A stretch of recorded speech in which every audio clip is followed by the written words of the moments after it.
Every maritime expert will tell you saltwater kills you faster than no water at all. Pirates knew this and completely ignored it. Instead, they developed a technique so brilliant that naval academies would later steal it for their own fleets. Why were criminals better engineers than trained sailors?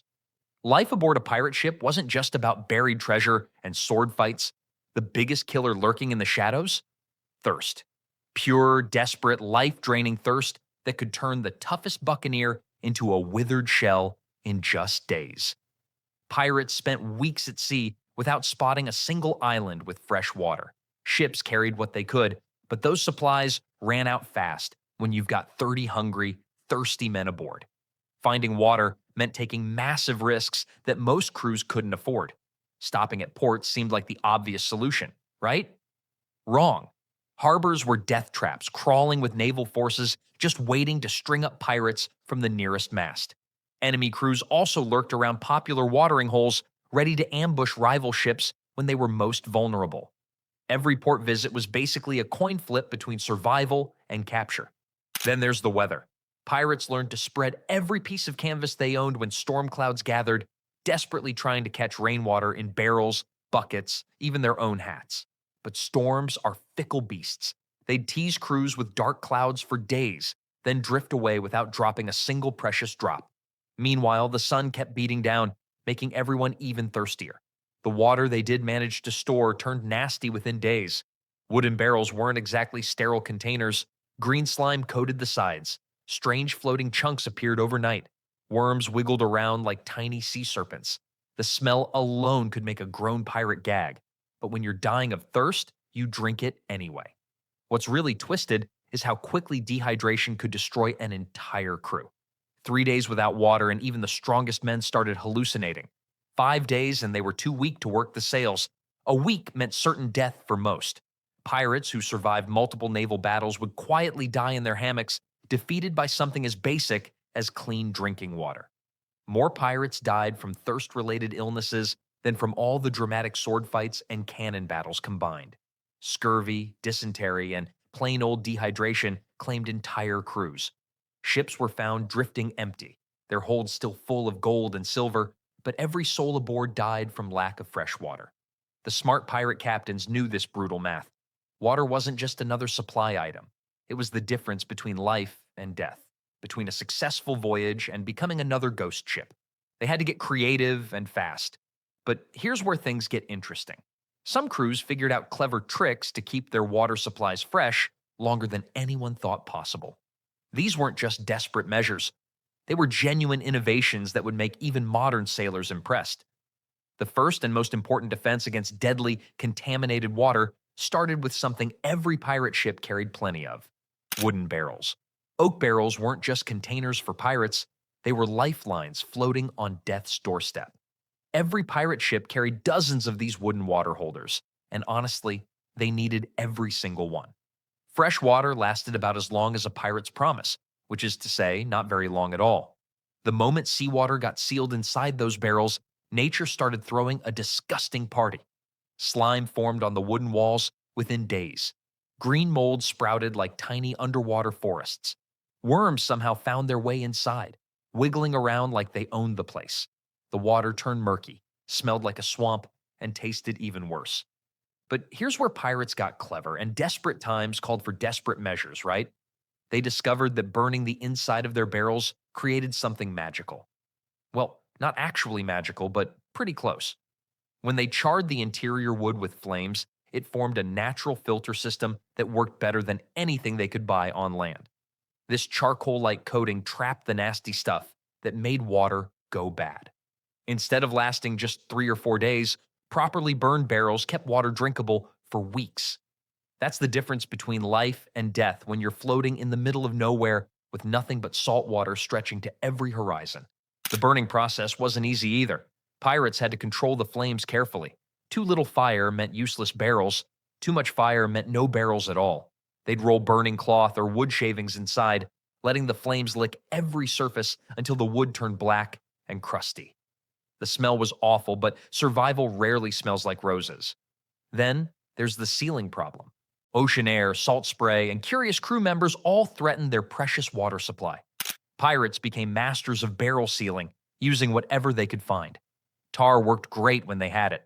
Candle wax got smeared over every crack and joint. Some crews even used cooking oil or animal fat to plug holes. The really smart captains treated their water barrels like treasure chests. They'd inspect every seal, test every closure, and guard those barrels more carefully than their actual treasure. Makes sense when you think about it. Gold can't save you from dying of thirst. Different crews developed their own barrel tricks over time. Some pirates swore by double sealing methods. Others insisted on specific types of wood or particular burning techniques. These weren't just random superstitions either. The crews that kept their water fresh the longest were the ones most likely to survive those endless weeks at sea. Of course, even the best barrels had their limits. Eventually, every drop would turn sour, and pirates needed other solutions. Some of those solutions involved precious metals that most people thought were just for buying things. Pirates weren't exactly known for their scientific method, but they stumbled onto something brilliant by accident.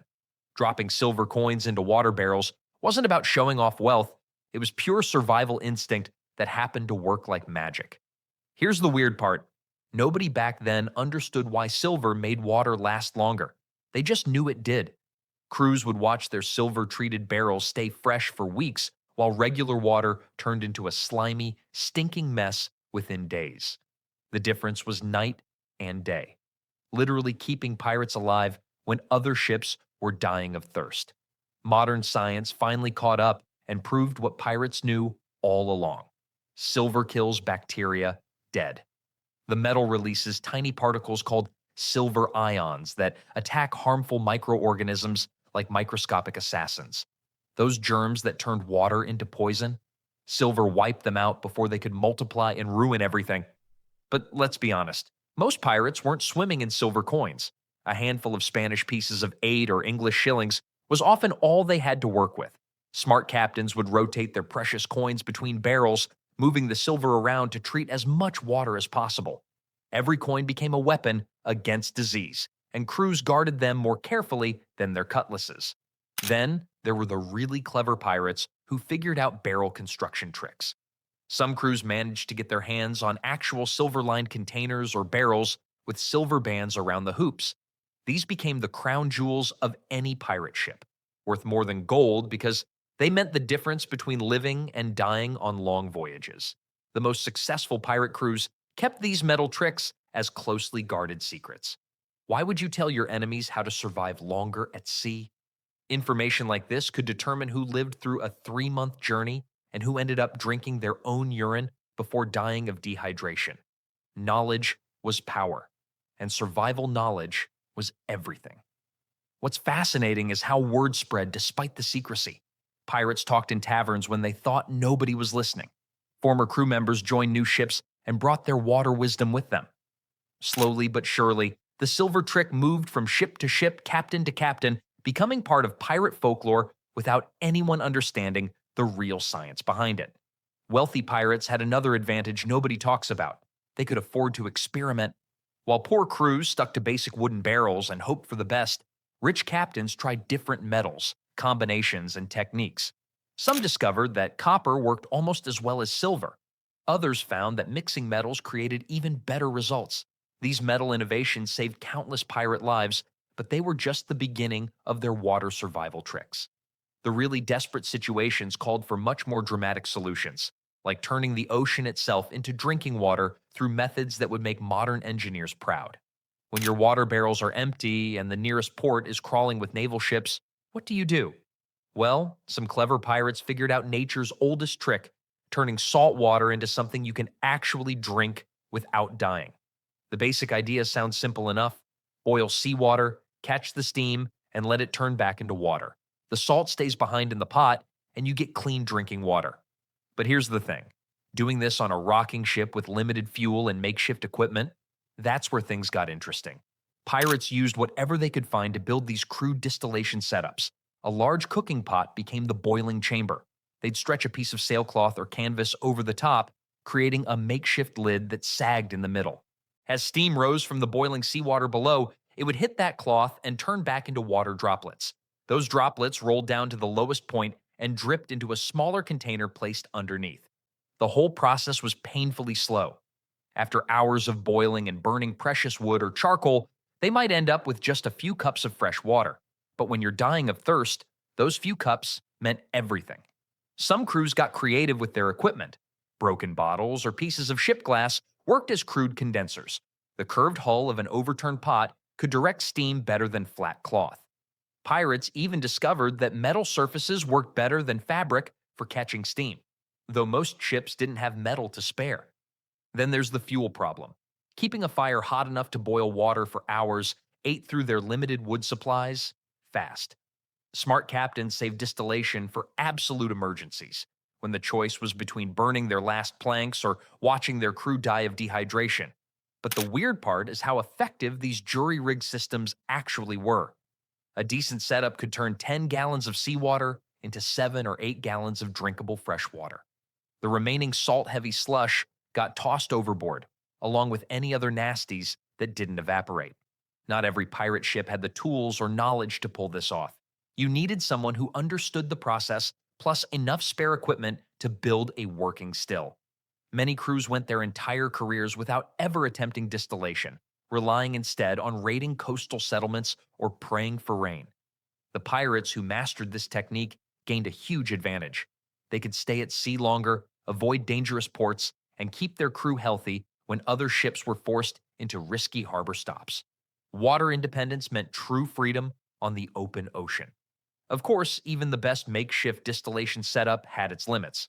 When storms damaged equipment or fuel ran completely out, pirates needed other solutions to keep their water supplies safe and drinkable for weeks at sea. Now here's where things get interesting. While most pirates were stuck with basic distillation setups using whatever junk they could find, Captain Bartholomew Roberts decided to go all out. This guy wasn't messing around when it came to water. He built himself a proper copper still right there on his ship, the Royal Fortune. Roberts wasn't your average pirate captain. The man understood that fancy equipment meant the difference between life and death at sea. His copper still was like having a luxury car in a world of broken bicycles. Where other crews might squeeze out 2 or 3 gallons of fresh water from their makeshift contraptions, Roberts' system could pump out 7 to 8 gallons for every 10 gallons of seawater they fed into it. That's not just impressive, that's revolutionary for the 1700s. But here's the weird part about pirate innovation. Sometimes the best discoveries happen completely by accident. Picture this.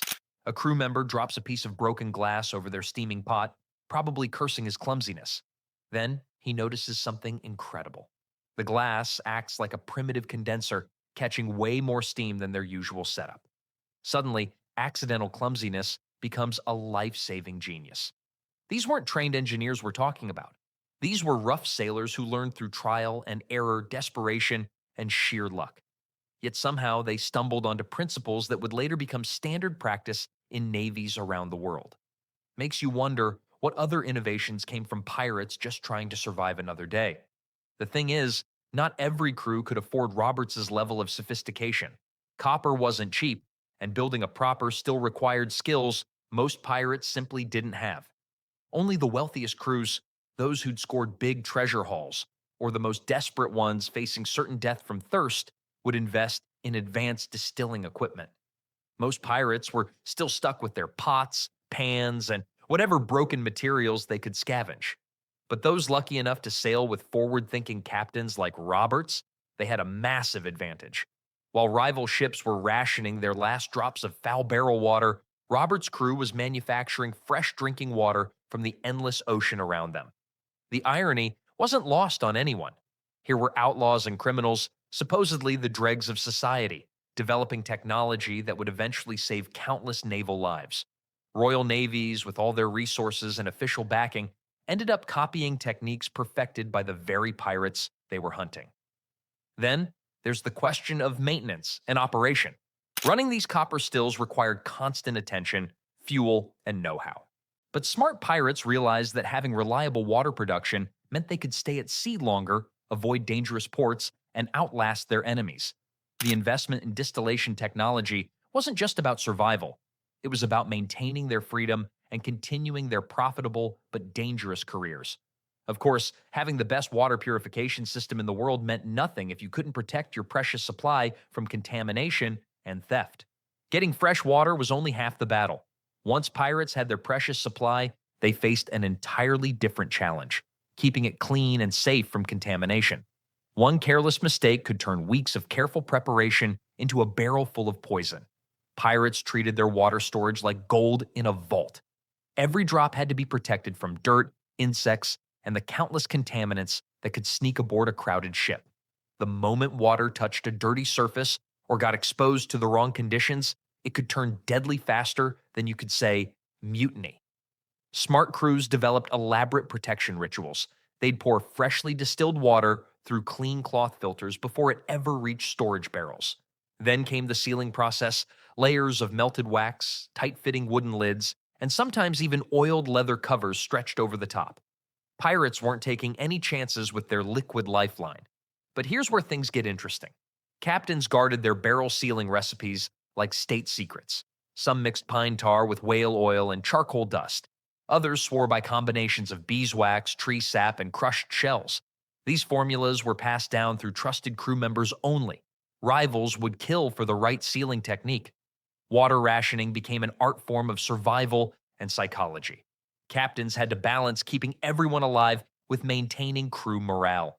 Too little water, and you'd face revolt.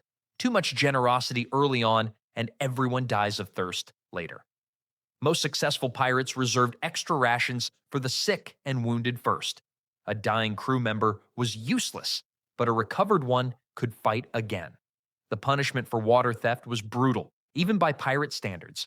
Crews caught stealing from the communal supply faced flogging, marooning, or worse. Some captains branded water thieves on the forehead so other ships would know their crime. Makes sense when you realize that one selfish crew member could doom 30 others to a slow, agonizing death. Then there's the problem of sabotage. Enemy spies sometimes poisoned water supplies before major battles, knowing it would cripple a ship more effectively than cannon fire. Pirates learned to taste test water in small sips and watch for unusual colors or smells. They'd assign trusted guards to watch over barrels during port visits. When barrels went bad, and they always did eventually, crews had to make hard choices. Throwing spoiled water overboard felt like tossing gold into the ocean, but drinking contaminated water could kill faster than thirst itself. Pirates developed a grim saying, "Better to die slowly than die screaming." The most successful captains treated water management like military strategy. Every barrel had a designated guardian. Every drop was accounted for in daily logs. Every protection method was tested and refined through trial and error. But even the best protection systems had limits, and when supplies ran dangerously low, pirates had to get creative about making every precious drop last as long as possible. When your water barrel was running dangerously low, pirates had to become masters of stretching every single drop. We're talking about survival rationing that would make modern preppers look wasteful. A single cup per day. That's all many pirates got during the worst shortages. One measly cup of brackish, probably slightly slimy water to keep a grown man alive under the blazing Caribbean sun. The human body needs about 8 cups daily to function properly, but pirates learned to survive on 1/8 of that amount. Their bodies adapted, but the mental strain was brutal. Smart captains mixed precious rainwater with their barrel supplies whenever possible. Fresh rainwater was like liquid gold, so they'd cut it with the stored water to make both supplies last longer.